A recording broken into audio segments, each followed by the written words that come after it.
یہی 27ویں شب تھی، یہی رجب کا مہینہ تھا۔ میرے آقا حضرت ام ہانی رضی اللہ تعالیٰ عنہ کے گھر آرام کر رہے ہیں کہ جبریل امین جو فرشتوں کے سردار ہیں نبی پاک کے دربار میں آتے ہیں۔ آرام سے جگاؤں کیسے؟ رب کا حکم ہے کہ محبوب کو بلایا جائے، مگر محبوب آرام کر رہے ہیں۔ یہ وہی آرام ہے، نہ جگانے پر صدیق اکبر نے نماز قضا کر دی تھی، نہ جگانے پر سیدنا صدیق اکبر نے سانپ کا ڈس جو ہے وہ برداشت کر لیا تھا، جگایا نہیں۔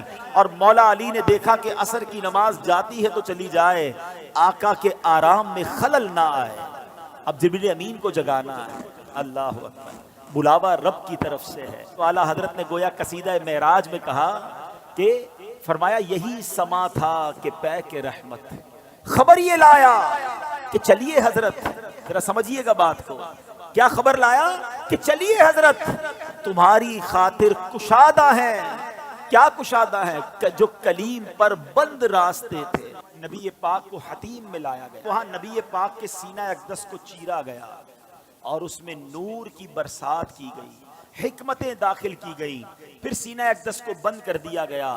آج لوگ کہتے ہیں سائنس نے بڑی ترقی کر لی ہے، اوپن ہارٹ سرجری ہوتی ہے۔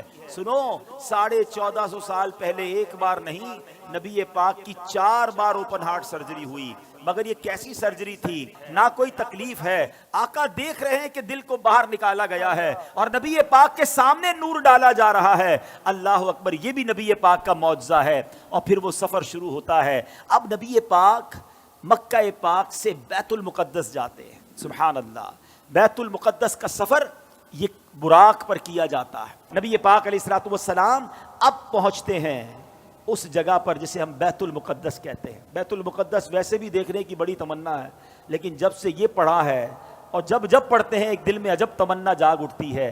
ذرا سوچو تو صحیح کہ کائنات میں ایسی نماز نہ اس سے پہلے ہوئی نہ اس کے بعد ہوگی، جب اس کائنات کے سب سے بہترین افراد یعنی انبیاء کرام کم و بیش 1,24,000 آل ٹوگیدر ونس ٹائم، ایک ہی وقت میں وہ بیت المقدس میں موجود ہیں، صفے تیار ہیں، مؤذن فرشتے ہیں، اقامت دینے والے جبریل امین ہیں۔ اور اب جبریل امین نے عرض کیا حضور اب آپ امامت فرمائیے، امام الانبیاء میرے آقا امامت فرما رہے ہیں۔ سبحان اللہ، سیدی اعلیٰ حضرت امام اہل سنت بڑی پیاری بات لکھتے ہیں، فرماتے کہ وجہ کیا تھی؟ معراج کی رات کی جماعت کیوں جو ہے وہ سجائی گئی، یہ بلایا کیوں گیا سب کو؟ سبحان اللہ، رہتی دنیا کو یہ بتانا تھا۔ اعلیٰ حضرت کہتے ہیں نماز اقصا میں تھا یہی سر، سر کہتے راز کو، عیاں کہتے ظاہر ہونا۔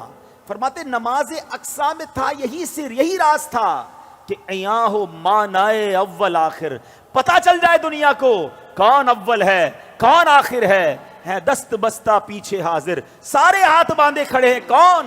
جو سلطنت آگے کر گئے تھے۔ اقصا میں سواری جب پہنچی، اقصا میں سواری جب پہنچی، جبریل نے بڑھ کے کہی تکبیر۔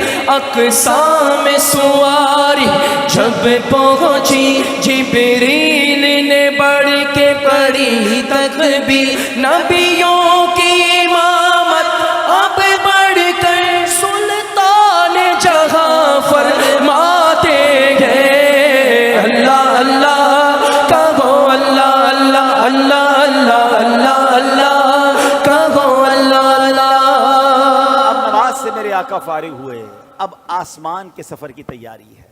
اب سفر آسمان میں وہی براق ہے، وہی بارات ہے، وہی دولہا ہے، وہی باراتی ہیں۔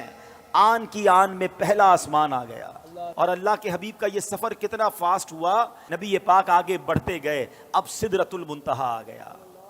اب یہاں جو ساتھی ہے جو ام ہانی کے گھر سے لے کر ساتھ جا رہے جبریل امین، وہ عرض کرتے ہیں کہ حضور بس اب یہاں سے آگے میں نہیں جا سکوں گا، یہ میری لمٹ ہے، اس سے آگے گیا تو میرے پر جل جائیں گے۔ اللہ اکبر، اب اس کے آگے فقط رب کے حبیب جا رہے ہیں۔ یہ وہ مقام ہے کہ جبریل امین بھی پیچھے رہ گئے۔ اللہ اکبر، اب جناب نبی پاک علیہ الصلوۃ والسلام جب آگے جاتے ہیں، جبریل ٹھہر کر سدرا پر بولے جو بڑے ہم ایک قدم، جل جائیں گے سارے بالوں پر، اب ہم تو یہیں رہ جاتے ہیں۔ جبریل ٹھہر کر سدرا پر بولے جو بڑے ہم ایک قدم جل جائیں گے سارے بالوں پر، اب ہم تو یہی رہ جاتے ہیں۔ اللہ اللہ کہو، اللہ اللہ اللہ اللہ اللہ اللہ کہو، اللہ اللہ۔ نبی پاک کا جو اگلا سفر ہے نا، اس کے بارے میں کوئی کچھ نہیں بتا سکتا کہ وہاں کیا ہوا، کتنی دیر دیدار ہوا، اللہ نے اپنے حبیب کو کیا دیا، حبیب پاک نے کیا لیا۔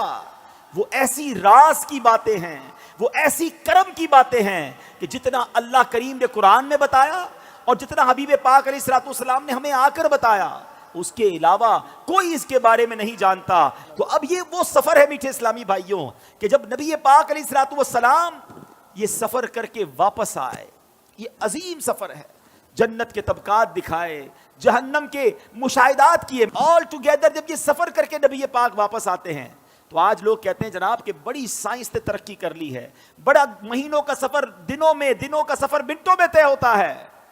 لیکن میرے آقا کے اس سفر میں جس میں ہزاروں سال کا یہ ٹریول ہے، علماء کہتے ہیں اگر اس کو لاجیکلی کیلکولیٹ کریں نا تو یہ کئی ہزار سالوں کا سفر بنتا ہے۔ مگر نبی پاک جب واپس آئے تو جو دروازہ کھولتے وقت کنڈی ہل رہی تھی وہ اب بھی ہل رہی ہے، جو بستر چھوڑ کے میرے آقا گئے وہ بستر اب بھی گرم ہے۔ آقا نے وضو کیا تھا، ہم وضو کرتے زمین پر پانی بہتا ہے، راوی لکھتے نبی پاک آئے وہ پانی ابھی بھی بہ رہا تھا۔ تو ہو سکتا ہے آج کا یہ ماڈرن دور کوئی ماڈرن نوجوان آ کر کہے، سائنسدان آ کر کہے کہ جناب اب تو سائنس نے اتنی ترقی کر لی، تمہارے نبی تو اونٹوں اور گھوڑوں پر سفر کرتے تھے، آج ہم جناب چاند پر پہنچ گئے، مریخ پر پہنچ گئے، بڑا راکٹوں کا زمانہ آ گیا ہے، سپر سونک ایئر کرافٹ بن رہے ہیں، آواز کی رفتار سے زیادہ تیز طیارے بن گئے۔ بتاؤ کیا اسلام میں تمہارے نبی کے پاس کوئی ایسا معجزہ ہے جو آج کی سائنس کو جواب دے سکے؟ اللہ اکبر۔ سنو تو صحیح، ہزاروں سال کا سفر کر کے میرے آقا آتے ہیں اور کنڈی ابھی ہل رہی ہے۔ گویا ہوا یہ کہ کم وقت میں نہیں بلکہ نبی پاک نے یہ سارا سفر نو ٹائم میں کیا، وقت وہی ٹھہرا ہوا تھا۔ ماجرا یہ ہے، اب عشق والا جواب سن لو، دراصل بات یہ ہے کہ میرے آقا تو سارے جہان کی جان ہے نا، جب جان چلی گئی تو جہان رک گیا تھا، آقا واپس آئے جہان نے پھر چلنا شروع کر دیا۔